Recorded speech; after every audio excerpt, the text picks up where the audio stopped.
Don't waste your sorrows. And here's the bridge. Several people contacted me this week. The message last week spoke to them.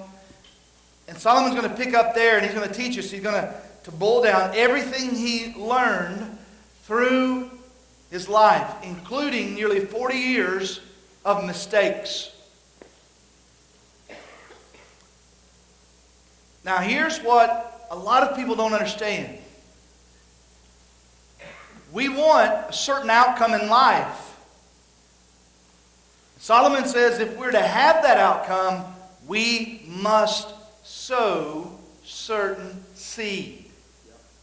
You cannot have a certain outcome sowing the wrong seed. Now, there are a lot of false prophets out there that teach lies about grace. Grace is that God will wash us white as snow, though we don't deserve it. But grace is not God removing consequences of us continuing to sow seed to the flesh. It's not. Solomon's going to share that with you this morning. Now listen very closely. I'm going to read one verse. Go ahead and put up, if you will, Ecclesiastes, and just leave it up there, chapter 12. I want us to read the very first verse, and then I want to read you something else, and I want you to think through these truths. Because the Bible never contradicts itself. From Genesis to Revelation, nowhere in the Bible does it ever contradict itself. It is one message.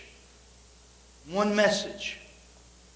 Listen to what he says. He says, remember also your Creator in the days of your youth, before the evil days come and the years draw near, of which you will say, I have no pleasure in them. It's interesting how our men's ministry met yesterday, and the things we discussed, the questions that I was asked by other folks this week, and then how Solomon's going to sum all this up. He says, don't waste your sorrows. It's interesting to me. It's heartbreaking to me as I watch family after family after family over years of ministry. All of us, it's great to have a testimony. It's great to know that we were once that crimson stain in our life, and God washed us white as snow. But the thing that breaks my heart, the thing that I think Solomon wants you to understand today is so often I see so many people glorify their previous life. Glorify it. I see Christians, I've heard it in this congregation, in the congregation I pastored before, when we talk about those young children, those young ones, the teenagers coming up, and when they begin to make choices that Solomon tells us are going to have terrible consequences later in life, we say they're just sowing their wild oats. Why would you ever, as a parent or a grandparent, justify and glorify sin? We often share our own stories of sowing seed to the flesh. Why would you glorify sin? Thought often after the men's conversation yesterday about my grandfather, the man who made the difference in my life. He was a young man like most of us, except he went off to World War II, fought in World War II. When he came back, he was a different man. And he himself, he sowed wild oats before he gave his heart to the Lord at 26. And he, if you will, ran the neighborhood. Those of you that don't know what that means, I'll explain it later. But he ran the neighborhood. He was the boss. And then Jesus, one night at a revival, got a hold of his heart. You know what was interesting to me over the years that I knew my grandfather and all the wisdom he shared with me? He never one time ever to his kids, or his grandchildren, or his great-grandchildren, ever shared stories about his wild oat sowing. He said those were things that didn't need to be talked about. Did he do it? Yes. But God changed him. And it amazes me sometimes how we glorify those things. I'm not saying you have to live with shame for the rest of your life. I'm just saying justification and glorification sometimes is what we're teaching rather than the cold hard facts. Well, what does that have to do with this? All of us want a good outcome in life. But you cannot sow to the flesh and reap to the Spirit. You cannot. Listen to what the Bible says about that. Just listen. Galatians 7. Do not be deceived. God is not mocked. For whatever one sows, that he will also reap. For the one who sows to his own flesh will from the flesh reap corruption. But the one who sows to the Spirit will from the Spirit reap eternal life. And let us not grow weary of doing good, for in due season we will reap. Remember I told you last Sunday, for you new believers, how many of you have been saved a year or less? Raise your hand. Anybody? Raise it way up there. They can't see in the back. Several. How many of you have been saved 2 years or less? Raise it way up. That was y'all. Y'all been saved 2 or less? Raise them up again, everybody. If you've been saved less than 2 years or less. All right. You know, often new believers will ask the question, oh, I've given my heart to the Lord and I continue to experience this bad consequence or this bad consequence or this is happening. When will it get better? It's like you have to continue to sow good seed, and sometimes it takes a couple seasons for that to come to fruition. Listen to what the Bible says. And let us not grow weary in doing good, for in due season we will reap if we do not give up. So then, as we have opportunity, let us do good to everyone, and especially to those who are of the household of the faith. Now listen to what Solomon says. Wisest man in the Bible, what is he doing? He has come to the place where he's realized how he's wasted 40 years of his life, how he's led the nation of Israel down the wrong path. And I think the biggest thing on his mind is he watches his son is coming of age, and it's time to change the mantle, time to change the guard. And he has realized he's about to reap what he's sown. And he begins to frantically pull together his life, try to salvage all that he's wasted. Listen to what he says. Verse 1, we'll start again in Ecclesiastes. Remember also your Creator in the days of your youth, before the evil days come and the years draw near, of which you will say, I have no pleasure in them. It's interesting. We always say there's no consequence to sowing wild oats in our youth. Solomon says, no. It takes away the good days in our last days. Before the sun and the light and the moon and the stars are darkened and the clouds return after the rain. In the day when the keepers of the house tremble and the strong men are bent and the grinders cease because they are few. And those who look through the windows are dim and the doors on the street are shut. When the sound of the grinding is low and one rises up at the sound of a bird. All the daughters of song are brought low. They are afraid also of what is high. And the tares are in the way. The almond tree blossoms. The grasshopper drags itself along. And desire fails, because man is going to his eternal home. And the mourners go about the streets before the silver cord is snapped, or the golden bowl is broken, or the pitcher is shattered at the fountain, or the wheel broken at the cistern. And then dust returns to the earth as it was, and the spirit returns to God who gave it. Vanity of vanities, says the preacher. All is vanity. Now here's what he's doing. Let's continue to read. It's just what I was telling you. He's beginning to sow different seed, and he's beginning to take stock and try to prepare, salvage a harvest. Besides, verse 9, being wise, the preacher also taught the people knowledge, weighing and studying and arranging many proverbs with great care. The preacher sought to find words of delight, and uprightly he wrote words of truth. The words of the wise are like goads, and like nails firmly fixed are the collected sayings. They are given by one shepherd, capital S. My son, beware of anything beyond these. Making many books, there is no end. And much study is a weariness of the flesh. The end of the matter. Let me stop right there. He says these sayings are from the one shepherd. He's referring to the Lord because it's a capital S. For you new Christians, you're going to get a lot of advice from a lot of people and a lot of bad teaching if you're not careful. You need to listen to Solomon today. Parents, grandparents, forget these old wives' fables. You need to listen to Solomon today. Stop glorifying bad sowing of the past. Start teaching true wisdom and modeling it. Solomon says there's going to be a lot of advice out there. How many of you have ever asked for advice? Well, it's like noses. They come in all sizes, don't they? But Solomon is saying, hey, this wisdom comes from the Lord. That's what you need to build your life on. He says, the words of the wise are like goads. They're everywhere. I'm going to reread that. And like nails firmly fixed are the collected sayings. They're given by one shepherd.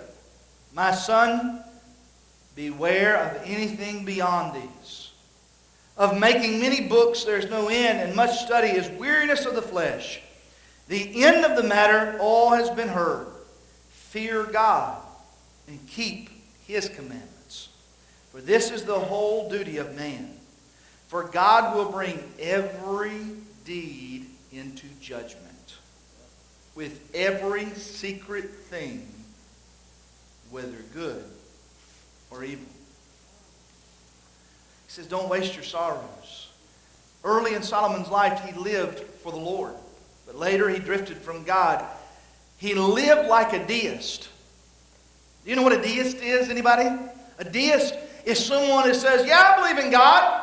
But God created the earth. He wound it up. He let it go. And he stepped back.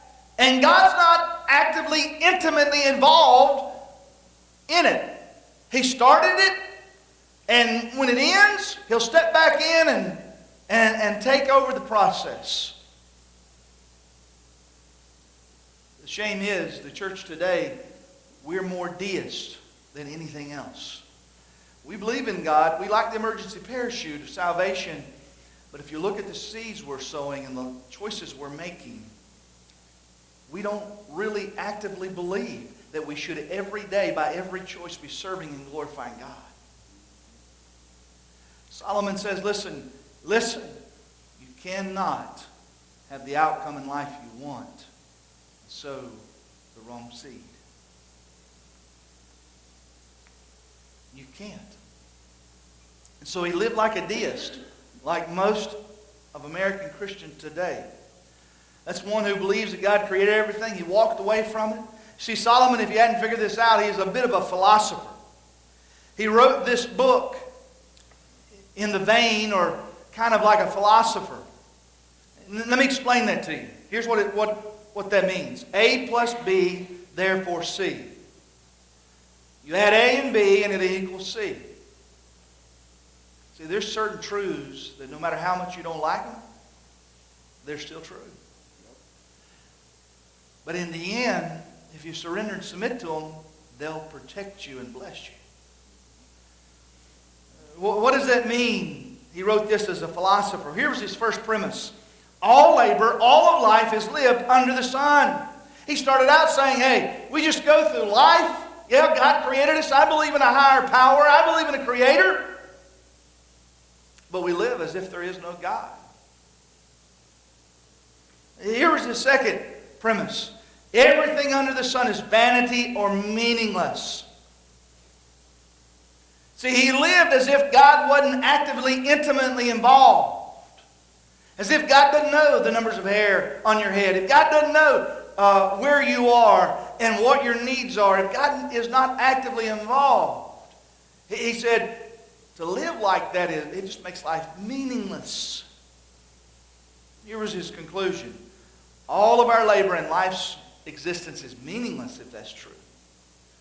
But he comes to the end and he discovers where he messed up in his equation. He discovers the problem. He had put in the wrong number, and therefore he could not get the correct answer. Here's his mistake. He says, all labor is under the sun. But divorced from God, that's what makes it meaningless. Anytime you leave God out of the equation of life, it will never add up. At the end of life, in the end of this book, Solomon has decided that the fatal flaw in his reasoning for the last 40 years is that God didn't leave him.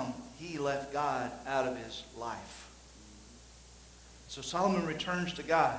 Let me summarize the most important thing that he has to teach us. Number one is this. Life is a real story. It's a lesson. Your life, it is a real story. You're writing a story that will be recorded for eternity. Every decision you make does matter. That's why it's so important to understand if you live life divorced from God, your story will end up meaningless. Some say life is compared to a play. Earth is our stage, we're all actors, and God is the scriptwriter. But listen to what he says. He says in verse 1, don't let the excitement of being young cause you to forget about your Creator. Honor Him in your youth before the evil years come when you'll no longer enjoy living. Remember what he said over here in verse 9 of chapter 11? It says, rejoice, O young man, in your youth, and let your heart cheer you in the days of your youth. Walk in the ways of your heart and the sight of your eyes, but know that for all these things God will bring you into judgment. Think about that. The days of our youth. What is the days of our youth? It's the days of less responsibility. Days of less pressure. It's also the days we're the most impressionable. It's the days in which we made or are making the choices in life which will determine the direction we go in life. He says, give your youth to God. He said, well, what if I squandered it? Remember, he said, don't waste your sorrows. You said, but don't glorify that. No. There's a very godly way of not wasting your sorrows and being honest with the youth of today and helping them make the right choices and go the right directions.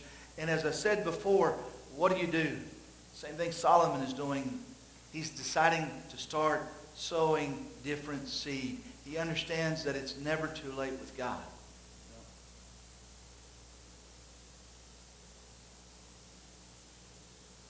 Our youth is those days when we were a lot less burdened with responsibilities and decisions that had to be made. The older you are, the less likely, here's a reality, the less likely you are to give your heart to the Lord. The less likely you are to sow the right seeds. Not impossible, but I'm going to be very honest with you. Yes, God can take, I've seen Him save 80-year-olds. But it's just not plausible. It's not very probable. In your youth, you set direction of your life. Those of us who be honest, the hardest thing in life is to change directions. Not impossible, but hard. He says, don't waste life. Don't wait till later to give a remnant of your life to God. Think about it. I've witnessed in this church and other churches that we teach it's all right to waste your youth. Don't worry about it. When you get ready, you can come to God. I've heard that taught right here. Right here. And I'm not picking on y'all. I've heard it taught in every church I ever pastored. Heard it taught in every church I've ever pastored. Young lady told another person, I think I'm going to, they asked her what was she going to do. She was of that age when it was time, right before the adulting process sets in and you have to take those burdens on, have to make those choices, have that responsibility. She said, well, I'm just going to go out and have some fun, really live life up for a while. An older, wiser lady overheard her. She took some wilted roses that she had and she mailed them to her. The young lady was hurt by this expression from the older lady because over the years and she had grown to love her and respect her. And so she came and asked her, why would you send me those wilted up old roses? The older lady said, well, I enjoyed them. When they're wilted up, I thought of you. That's what we're really saying to God.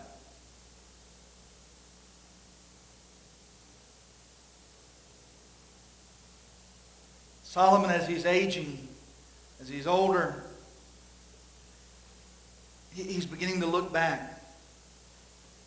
He's beginning to understand that life without God in every area of life, it works out to be meaningless. You can't work it out or force yourself to end up in the direction, the destination that you want to when you divorce life from God. And here's what he says. And I hope and pray, listen to me, seniors. I've been in ministry over 20 years, and the argument never, ever changes. When you compel and ask older folks to share their wisdom and to try to mentor and teach the younger folks, it's always the excuse they won't listen. Well, not since Adam and Eve have they ever wanted to listen. But it does not relieve you of your responsibility to help them. It doesn't relieve you of your responsibility. If they knew what they were supposed to do, you wouldn't have that responsibility from God. So Solomon sees that.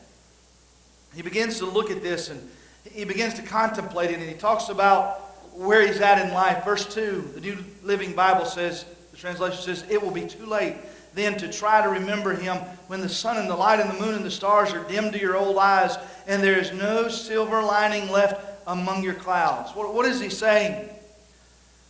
He's saying that every one of us has just a certain opportunity in life to serve God and to help those behind us. See, it's not just seniors. Every one of you, look around. There's someone behind you.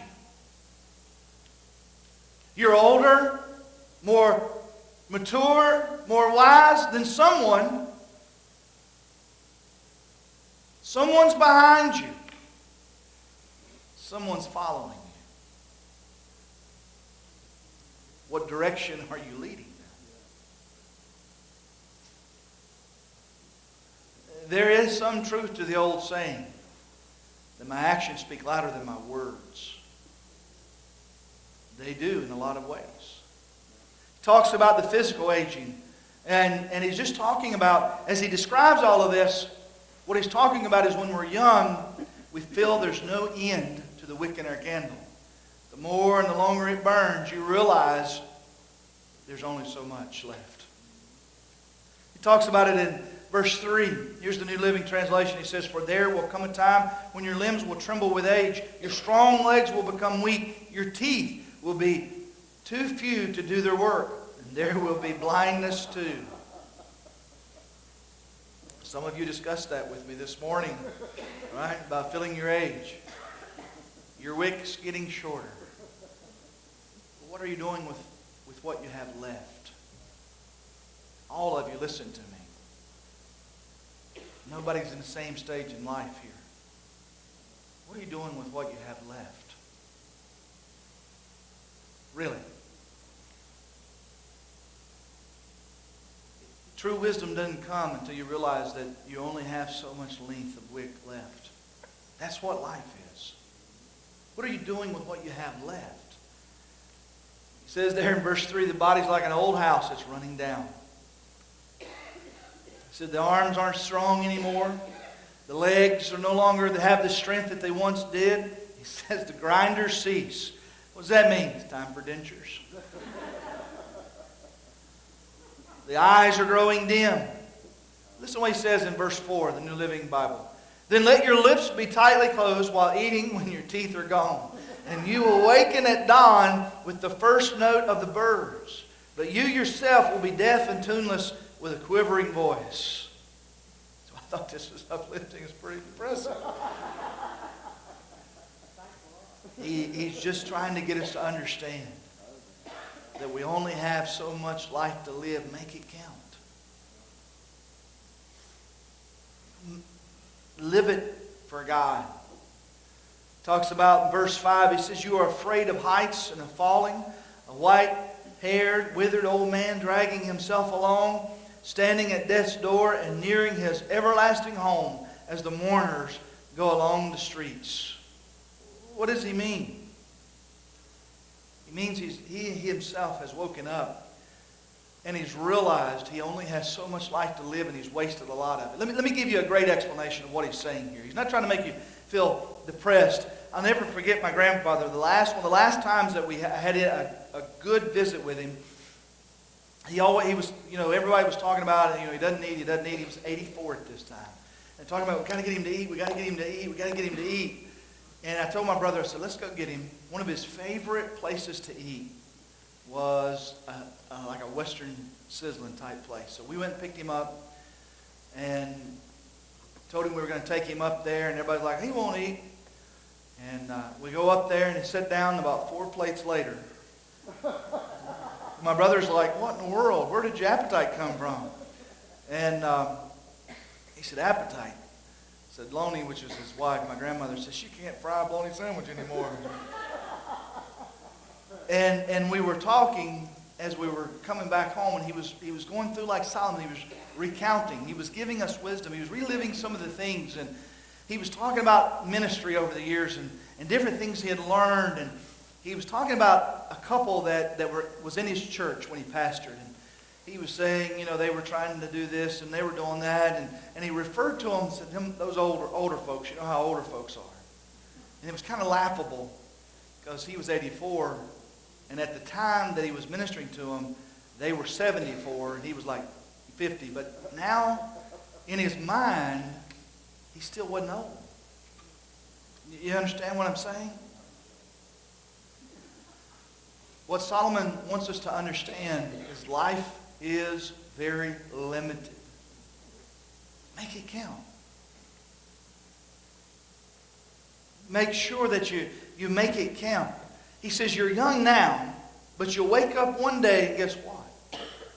You'll be old. How many of you realize you attend a whole lot more funerals today than you did just a few years ago of people that you know? People you went to school with. People you grew up with. See, you can't stop the aging process. It is a reality of life. But it's what we do with the time from the time our wick is lit till it goes out that matters. Not how much you have, but what you do with what you have. Second thing he says is life is a story with an end.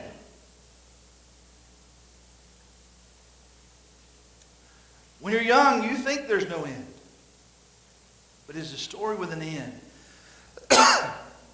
None of us is going to live forever without a conclusion to your life. Everyone here, there's going to be a conclusion to your story. And do you realize you're writing it? But there's going to be a conclusion. Verse 6, he says, life is fragile. And then between verses 6 and 7, he begins to speak about death. He says, look, that body, you think it's so much of it right now, but it's not going to be with you forever. But that spirit is. We all, every single person in here is going to face death. There are no exceptions. And we all one day are going to face Jesus. And he says in verse 8, he says, if all we have is beauty and strength, at the end of life, we're going to realize it wasn't worth much. That life was not worth living if all you have is beauty and strength. When you get older, all you'll do is just sit around and be bitter because your beauty and strength is left. And all you'll do is what I should have, what could have.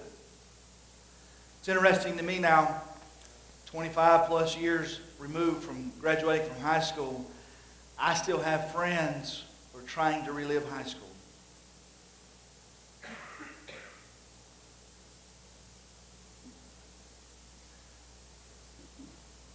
What are you living for?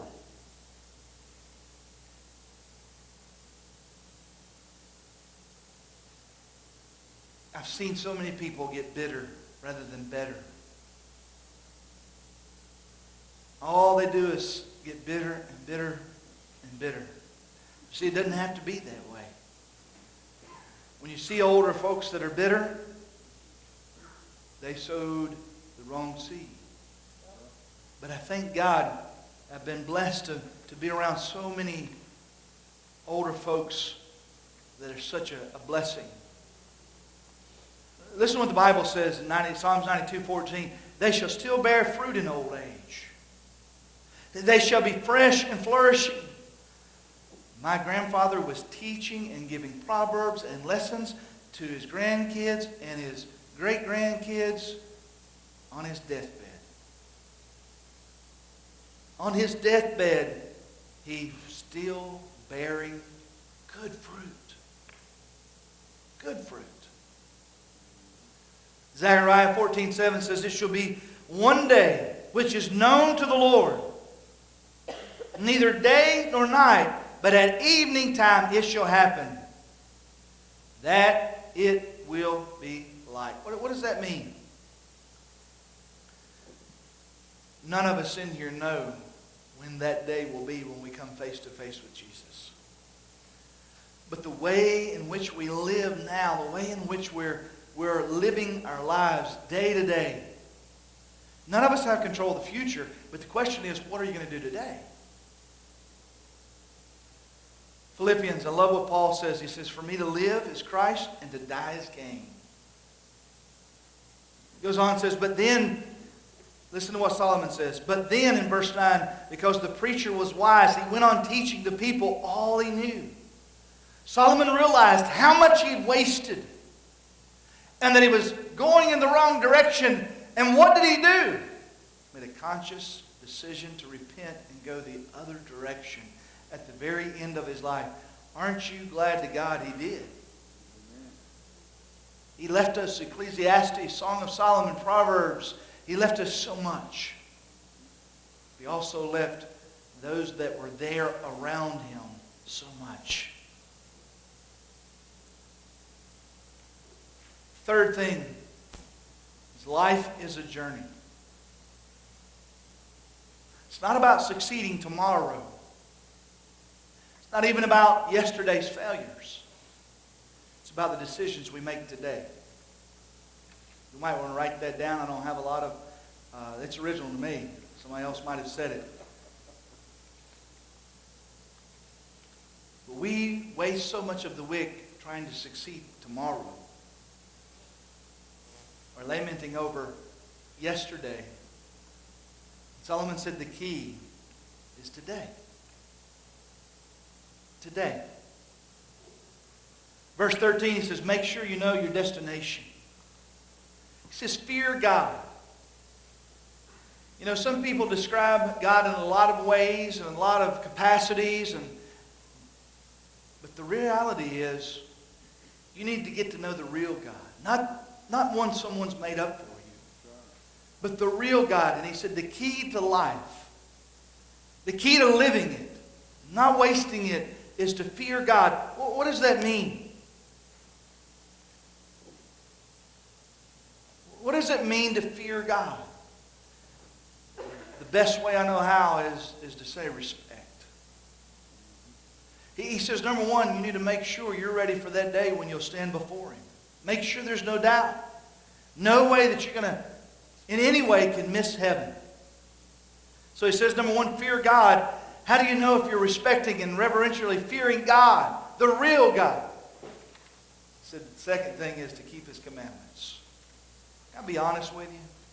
If you're not keeping His commandments, you don't love and fear Him and respect Him. And you're not making good decisions, and you're not covered by grace. Y'all might want to write that down. That's what the Bible says. If you don't understand that, you've gained your theology from somewhere other than the Word of God. Because if you're not keeping His commandments, you don't fear Him. You don't reverentially respect Him. The New Testament tells us we will know those that are His by what? By their fruit and by those that keep His commandments. The disciples asked Jesus when they realized He was leaving them, how will we know that they're disciples? He said, it's simple. They'll love me and they'll love your commandments. My commandments. God's commandments. He says here in verse 13 to fear God. See, the remarkable thing about fearing God is that when you fear God, nothing else do you fear. There's nothing else to fear. The fear of God is an attitude of reverence, awe, and love and respect that we're to show God.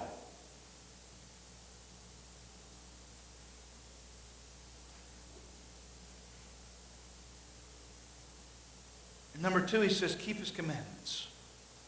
This is for all men and women.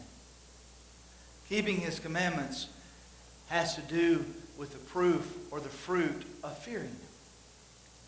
There in verse 14 he says there's no distinction. There's no distinction between them. Romans 11:36 says, for Him and through Him and to Him are all things. To Him be glory forever. Amen. When you get out of the car at the store and you thought you were going shopping, but before you know it, guess what happens? You might be looking Jesus face to face. You don't know, and I don't know. You might think it's just another day to go and try on some clothes, but really and truly you may be going to God that day. Well, what is that? What are you talking about, preacher? That's what fearing and respecting God is. You live in such a way that every day you're ready to go face to face with God, because that's reality. You don't know when you're going to. I don't know when I'm going to. You get ready for work tomorrow morning, and you get up and you're surprised. You meet God. See, to fear God is to live ready to meet Him face to face at any moment. People all the time ask, well, you shouldn't fear God. Well, let's cut out half the Bible. Or what does it mean to fear God? I've explained it. I've given you the theological answer. But the best way I know is that you live every day. Remember, not tomorrow, not yesterday, but you live every day ready to meet Him face to face. I dare say, personal opinion, that if you don't live most days that you're aware and ready to meet Him face to face, me, personally, seriously doubt you know Him. I do. I do. Take that for what it's worth. But he said, Solomon said, one thing I've learned, if you want to know you're sowing the right seed and you're on the right track and your life's going to matter, is you're ready every day to meet Him face to face. See, it's not difficult. It's not complex. It's not hard. It just requires you to be holy. What does holy mean? Well, there's two parts to holy. One, only God can make you holy, but then you choose to be holy. You have a personal responsibility to be holy. Holy simply means to be set apart. Set apart for Him. You can't be holy till God makes you holy, but then God gives you the responsibility to choose each day to be holy. Man, that's what we ought to be passing on to our children. Being holy. Being holy I don't mean being a monk hid in a monastery somewhere. I mean you've set apart your life in that day and those choices to honor God. Doesn't matter if you're flipping burgers at Burger King or running a corporation downtown Seneca. It doesn't matter. See, there's a test at the end. And Solomon says, hey, is there a secret, verse 14, that you don't want God to know? Proverbs 15:3 and Proverbs 5:21 tells us the eyes of the Lord are everywhere, seeing everything. See, real fear is not about God sitting on a throne with a big stick and you don't want to get hit with a stick. It means that you love and awe and respect Him, and you live knowing that He sees your everyday actions and that they're glorifying Him. That's what it means to be holy and to fear God. That's what it means. See, that's why that's different from religion. Religion is, I can tell you how to dress and how to talk, and where to go, and what not to go, and what to do, and what not to do. But I got news for you. That doesn't glorify God. Being saved in His is when you live to bring glory to His name because you love Him.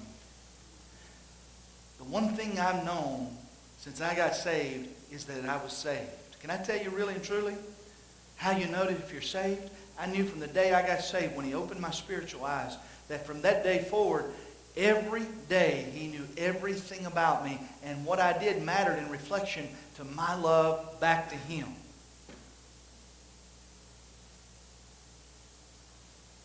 the choices I make reflect that I knew that. That's real. That's not deism. That's not a God that's divorced from you. That's a God you're serving, and you're doing it because you love Him. That's way more than, hey, did you go to church this week? I was appalled when I first got saved that I would go to church, see these guys act so high and pious. Then I'd go to work with them in the factory, and I'd think, holy cow, they're as bad as I was before I met Jesus. What's up? See, religion makes a way for you to live in both places. But a real relationship sets you free to serve and honor God. There's a major difference.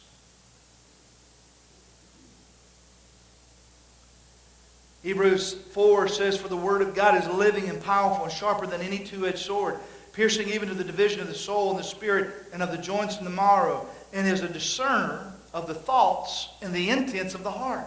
And there is no creature hidden from His sight.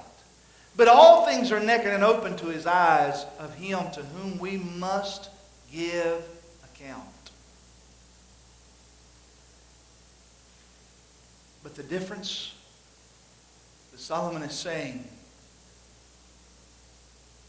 is you're living ready every day to give an account because you want to see His face and not fear His face. See, fearing God prevents you from fearing His face. But if you fear to stand in front of Him, it's because you don't know Him. They're two different things. Two totally different things. Jeremiah 9:10 says, the heart is deceitful above all things and desperately wicked. Who can know it? I, the Lord, search the heart. I test the mind, even to give every man according to his ways, according to the fruit of his doing. See, the uselessness of religion is that God knows everything. And whatever system you've created or whatever excuses you've got will be a deck of cards that will fold in the end. God's going to bring everything into judgment. Everything. Acts 17:31, because He has appointed a day on which He will judge the world in righteousness by the man whom He has ordained. He has given assurance to this to all by raising Him from the dead. What if God said, I'll give you all you want in this world, but you can never see me?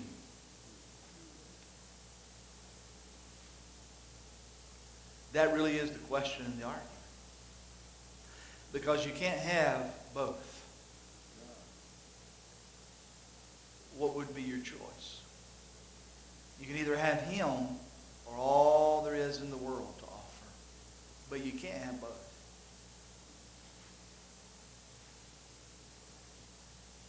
Those that desire all the world has to offer, those are the ones that live without Him. They're living life under the sun, divorced from God. 1 Corinthians 15:58, therefore, my beloved brethren, be steadfast, immovable, always abounding in the work of the Lord, knowing that your labor is not in vain. That answers the why of verse 13. What does verse 13 say? The end of the matter, all has been heard. Fear God and keep His commandments, for this is the whole duty of man. You see, for those of us that love the Lord, you may not see and reap those rewards, all of them here, but there is a day in which you will. What's interesting is it tells us in 13 and 14 that God is going to replay all of our life. And He's going to settle accounts. I found this by Gary Brower from the Family Research Council. Listen to what he says from Billy Graham. Billy Graham in his eulogy quoted an old saying, a tree is best measured when it is laid down. 4 more ex-presidents are in their senior years. A young man sits in the Oval Office. A time will come when each will be measured not by the headlines of the day, but by only the historians that will matter. The same judgment will be applied to the rich and the poor, to the great and the common. As American seems to stagger toward an abyss, it is a sobering thought. It makes a lot of sense to me that the one who made us has every right to hold us accountable. He will bring every act into judgment, even things we might consider hidden. Billy Graham wrote that to be put into his eulogy. Dr. Wilbur Herfield, director of the Montreal Neurological Institute, said this in a report to the Smithsonian Institute. I want you to listen. So how is God going to bring everything into account?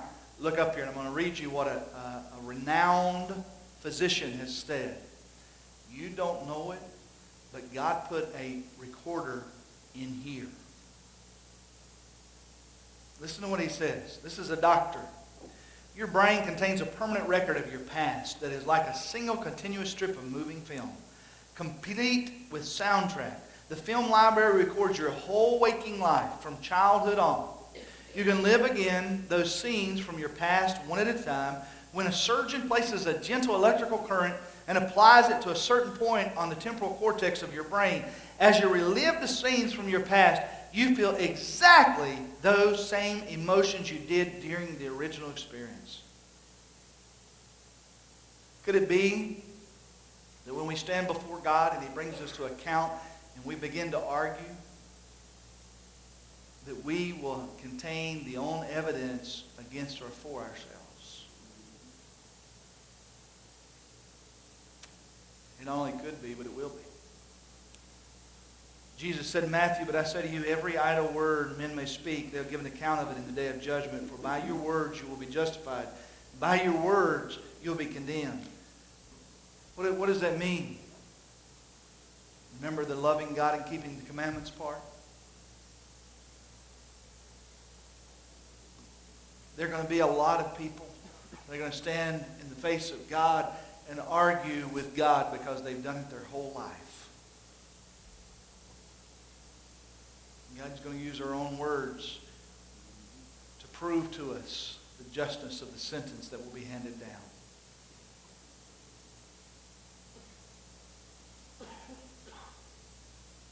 You see, we're not free to run wild and wink in God's direction. There's 3 truths that everybody here needs to take and live by and teach.